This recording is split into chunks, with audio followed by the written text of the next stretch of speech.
I did a lot of something else, sir. Uh, Aside from digesting a lot of information, um, I watched a lot of baseball. Now I know that we occasionally touch on sports from time to time. It's not really like, I mean, I understand. I used to not like sports, but when you drink with the right people, sports become very entertaining. Hmm. Hmm.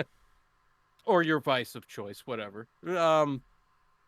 But so I've been watching a lot of baseball, and I don't know if I've mentioned. Did I? I can't remember because I've been suffering this for like the last 2 or 3 weeks, and I don't remember if I've mentioned it on the show or not. But have I mentioned that I've been watching a lot more Yankee games lately?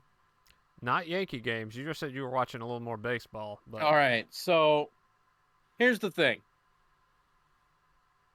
I'm sure that if I was from New York, I would be a Yankee fan. That makes sense, right? Now,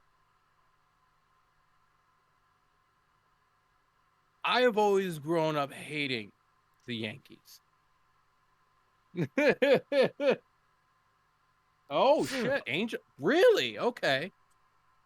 I like that. That's interesting. that's that's That's good. interesting. I like I did that. not know that either. Angels fan from New York. I like that.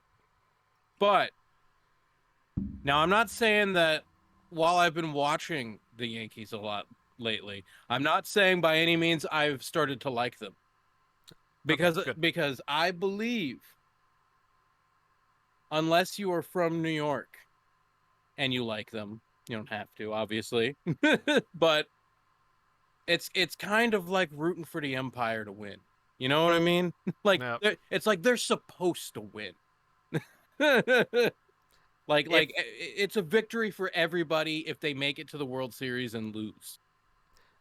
if you go to another country and ask the name of an American baseball team, they're always going to say the Yankees, just Yeah. like the Empire. Yep. Hmm. But I started hearing all this talk about this dude on the Yankees named Aaron Judge. This fucking 7 foot fucking monster. Like when he's up at the plate, it looks like he's like the seven dwarfs are around him. I've been enjoying watching him, and then I've discovered another guy on the team. Now dig this. All right, full on retro player. Okay, when he comes up to the plate, no gloves, no pads, just bare hand on the bat, like old school. Rocks the solo mustache, and it makes him look dead on like Freddie Mercury. Here's the capper. His last name is Carpenter, which makes me think of the Carpenters. This dude is full on fuck retro. I would probably watch baseball more if there were more players like that. Yeah, yeah, yeah. So regardless if they win or lose, I don't give a fuck. But I've been enjoying watching them, and it feels weird because I'm like, well, I really don't like this team. But I mention all of this because as I was watching it, I started thinking of something, and I'm like, you know what? This would be a fun quiz for Gabe.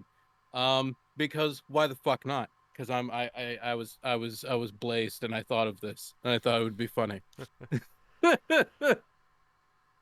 So I started thinking about baseball stadiums in film. Oh, okay. So I don't know how much knowledge you have of baseball. It doesn't really matter. But um, what would you say like the popular stadiums are like in terms of like culture? Fenway Park. Yeah. Um, shit. Can't remember the Giant Stadium's name, but the Bay. Oh yeah, Giants one. Yeah. I mean, those two in particular, I would put at the top of my list. Well, I looked it up and I kind of found some interesting answers. All right. So I've got the top three for in terms of how many times a stadium has been used in either film or television. Like I'm allowing both. All right. So, but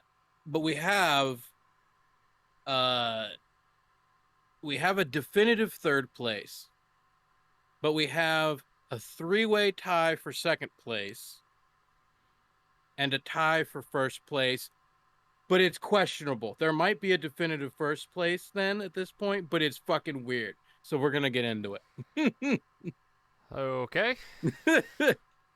Third place would be Fenway Park in Boston with the Green Monster. Yep. Now, let me see here. And it says we've got there was a cameo of it in Field of Dreams, Fever Pitch, The Town, Moneyball, Ted, of course. Of course.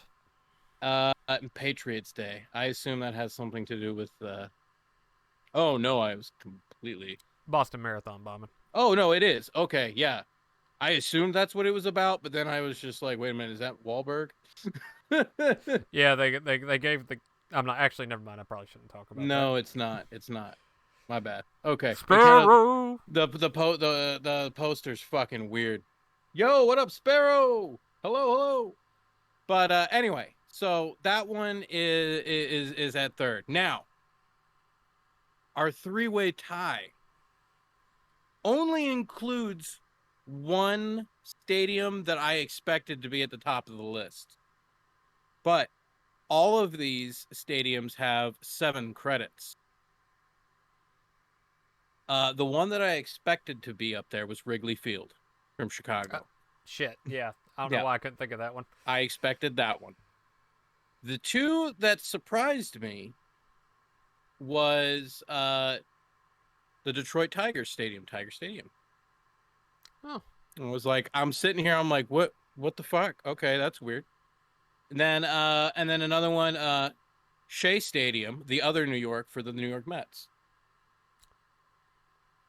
So all three of those have 7. Now, for first place, this is where we get to the controversy.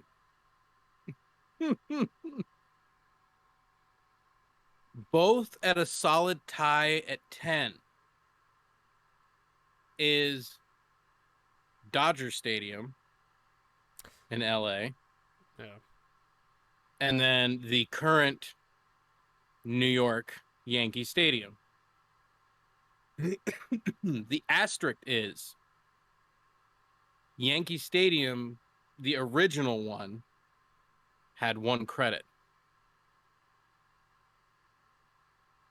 So it's like, Yankees are always trying to cheat something. Yeah.